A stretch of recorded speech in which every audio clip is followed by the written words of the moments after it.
అన్నీ ఉన్నా అల్లు నోట్లో శని అన్న చందంగా సాగుతుంది ఈ మహిళ అదృష్టం. పాపం గుట్టు చప్పుడు కాకుండా మొగుడినేసేసి తప్పించుకుందాం అనుకుంటే ఈ టెక్నాలజీ ఆమె కొంప ముంచింది. ఇప్పుడు ఈ జనాలు ఎలా తయారయ్యారంటే ఎన్నో జాగ్రత్తలు మరెన్నో పథకాలేసి గుట్టు చప్పుడు కాకుండా హత్య చేసి తప్పించుకుందాం అనుకుంటున్నారు నేటి సోయిలేని బేవర్స్ జనాలు. కానీ ఈ డిజిటల్ యుగంలో మన నీడే మనం చేసే లంగా దొంగ పనులను బట్టబయలు చేస్తుంది. చేసేదే రంకు. ఆ రంకుకు అడ్డం వస్తున్నాడని ఆ క్షణిక సుఖాల కోసం మొగుడిని పెళ్ళాం చంపడం, పెళ్ళాం మొగుడిని చంపడం నిత్య కృత్యమయ్యింది. అంతటితో ఆగిపోతున్నారా?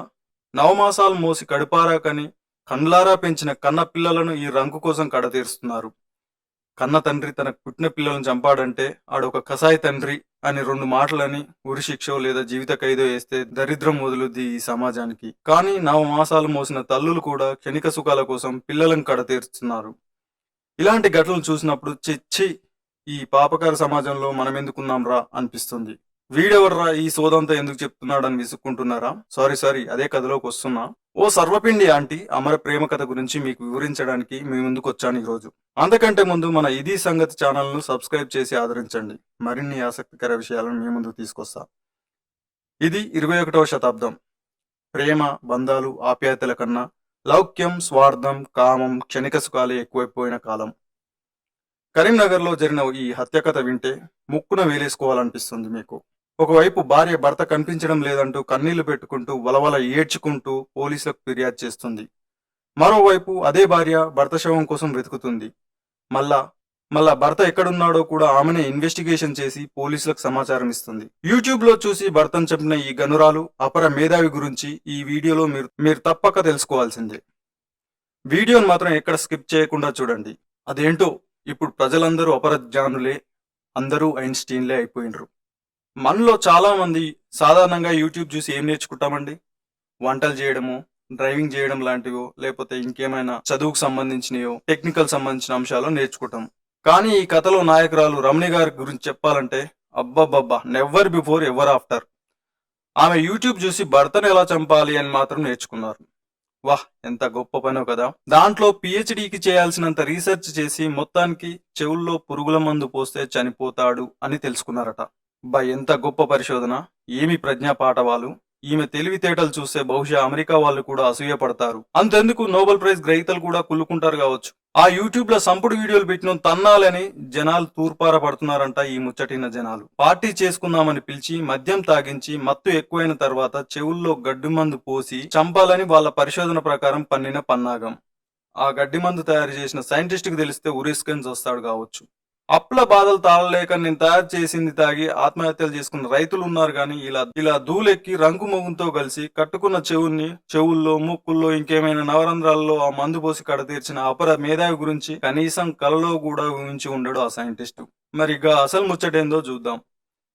ఇంకా మన ఛానల్ సబ్స్క్రైబ్ చేయకపోతే ఇప్పుడే చేయండి. మళ్ళీ గుర్తు చేస్తున్నాను, ఏమనుకోకండి. ఇక్కడ ఈ ఘటనకు సంబంధించిన కేసు కోర్టులో ఉన్నందున పూర్తి వివరాలను వెల్లడించడం లేదు మీకు. అందుకే కల్పిత పాత్రలతో పేర్లు మార్చి చెప్తున్నా. కాకపోతే ఈ ముచ్చడంతా పేపర్లలో వచ్చిందనుకోండి, కావాలంటే మీరు వెళ్ళి చదువుకోవచ్చు. ఇక తెలంగాణలోని అదొక మారుమూల ప్రాంతం. రమణి, గోపి ఇద్దరు భార్యాభర్తలు. గోపి ఒక స్కూల్లో అటెండర్గా పనిచేస్తున్నారు. రమణి ఏమో సర్వపిండి చేసి అమ్ముతూ జీవనం సాగిస్తున్నారు. అయితే ఓ రోజు పోలీసుల దగ్గరికి వెళ్ళి నా భర్త కనపడట్లేదు అని చెబుతుంది. ఏంటి ఈ అబద్ధాలు అని అనిపించవచ్చు మీకు. కానీ పెద్దలు వెనకటికి ఓ సామెత చెప్పిర్రు, సంసార పిల్లం వచ్చిందే దేనికో దుఃఖం పెట్టింది అని.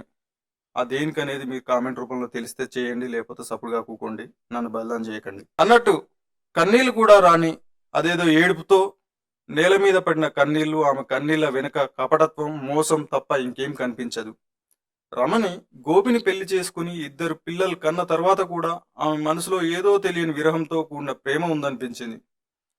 ఆ ప్రేమ తన భర్త పట్ల కాదు, తన ప్రియుడు అదే రంకుమోగుని పట్ల. అది ఎంతలా అంటే రంకుమోగుని కోసం భర్తను చంపేంతలా ఆమె ప్రేమ చిగురించింది. భర్త తాగుడికి బానిసై ఆమెను హింసిస్తున్నాడని రమణి పోలీసులకు చెప్పింది. మరి ఆమె చెవుల్లో పురుగుల మందు ఎందుకు పోసింది? ఒకవేళ నిజంగానే గోపి హింసిస్తున్నాడే అనుకోండి, పోలీసులకు ఫిర్యాదు చేయొచ్చు కదా. చట్టం ఉంది, న్యాయం ఉంది. కానీ ఆమెకు న్యాయం కాదు, కేవలం కామం కావాలి. అందుకే తన భర్తను చంపడానికి సిద్ధమైంది. ఇది నేను చెప్పిన మాట కాదు. పోలీసులు పట్టుకొని గట్టిగా వాళ్ళ స్టైల్‌లో అందుకున్నాక ఆమెనే చెప్పింది. అందుకే సర్వపిండి కోసం రోజు అక్కడికొచ్చే నాగరాజు అనే బోకుగానితోటి అక్రమ సంబంధం పెట్టుకుంది. మొగుని దగ్గర లేనిది ఆమె దగ్గర ఏముందో మరి. ఆ బోగ్గాడు దీని సర్వపిండికి మరిగి, దీనికి మరిగి ఏం ఆశ చూపించిండో ఏమో గాని కట్టుకున్న మొగుడిని చంపాలన్న పన్నాగం వేయడానికి ఈ యూట్యూబ్‌లో చూడమని ఎవడు చెప్పిండో ఏమో ఈ మునర్షన్ దానికి. మింజంతో మొగుడిని తాగుడు పిలిపించి వాళ్ళతోనే చెవుల మందు పోయించి చంపిపించి ఏం తెలియని నంగనాచిలాగా పోలీసులకు దగ్గరికి పోయింది. అదేంటో పోలీసులు ఈ మధ్య ఏ కేసు వచ్చినా పెళ్ళం చస్తే మొగుడి మీద, మొగుడు చస్తే పెళ్ళం మీదనే అనుమానించి 100కి 95 కేసులు దొగ్గొడుతున్నారంట. ఇక్కడ కూడా గోపి చనిపోతే పోస్ట్ మార్టం చేయొద్దని రమణ కథల ఏడుపు ఏడవడంతో పోలీసులకి అబ్బా దొరికిందిరా నా కొండే అని ఆ అనుమానంతోనే call data, phone location, CC ఫుటేజ్లతో విచారణ చేసి ఆమెతో పాటు ఆమె ప్రియుడిని మరో వ్యక్తిని గట్టిగా అడుచుకునేసరికి వాళ్ళే నిజం ఒప్పుకున్నారు. దాంతో అరెస్ట్ చేశారు.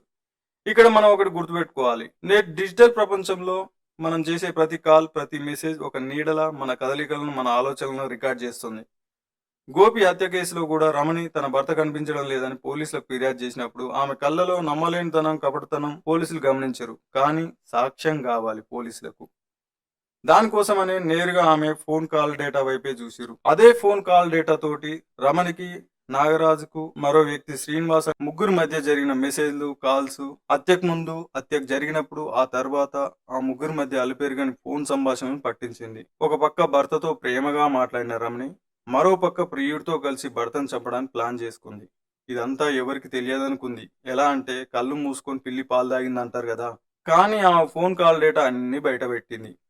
ఈ కథలో హెచ్చరిక ఏంటంటే మీరు చేసే ప్రతి కదలిక, ప్రతి మాట, ప్రతి మెసేజ్ ఒక డిజిటల్ ఫుట్ ప్రింట్ను సృష్టిస్తుందనేది గుర్తుపెట్టుకోవాలి మనం. ఇది మీ వ్యక్తిగత జీవితంలో ఒక రికార్డుగా నిలిచిపోతుంది. ఒకవేళ మీరు ఏదైనా నేరంలో భాగమైతే మీ ఫోన్ కాల్ డేటా ఒక కత్తిలా మీ మెడ మీద వేలాడుతుంది. అది ఎంత గోప్యంగా ఉంచాలని ప్రయత్నించినా చివరికి సత్యమే జయిస్తుంది. సత్యమేవ జయతే అని పెద్దలు ఊరికే అనలేదు. అదేంటో రమణి ఫోన్ కాల్ డేటా చూస్తే చట్టం కళ్ళు కప్పి తప్పించుకోవాలనుకుంది. తన కపటత్వం బయటపడకుండా ఉంచుకోవడానికి ఆమె గట్టిగానే ప్రయత్నించింది అనిపిస్తుంది. కానీ ఆమె ఈ డిజిటల్ ప్రపంచంలో మన జీవితం ఒక తెరిచిన పుస్తకం లాంటిది. మనం వేసే ప్రతి అడుగు, మనం వేసే ప్రతి కదలిక, మనం చెప్పే ప్రతి మాట ఒక రికార్డులా నిలిచిపోతుందనే చిన్న లాజిక్ ఎలా మర్చిపోయింది అనేది ఆమెకే తెలవాలి. ఈ కథలో ఈ ఫోన్ కాల్ డేటా మనకిచ్చే హెచ్చరిక ఏంటంటే మీరు చేసే ప్రతి కదలికను ఒక నిశ్శబ్ద సాక్షి గమనిస్తుంది. ఎంత కపట పన్నాగాలు పన్నినా ఎక్కడో ఒక చోట దొరికిపోతామని. అందుకే ఈ రంకు వ్యవహారాలు మానుకొని ఉన్న కుటుంబంతోనే హ్యాపీగా ఉండాలని మా ఇది సంగతి టీం నుంచి సలహా ఇస్తున్నాం. ఇంకా మన ఛానల్ సబ్స్క్రైబ్ చేయకపోతే ఇప్పుడే చేయండి. నా ఎక్స్ప్లెనేషన్ నచ్చితే లైక్ చేయండి, షేర్ చేయండి.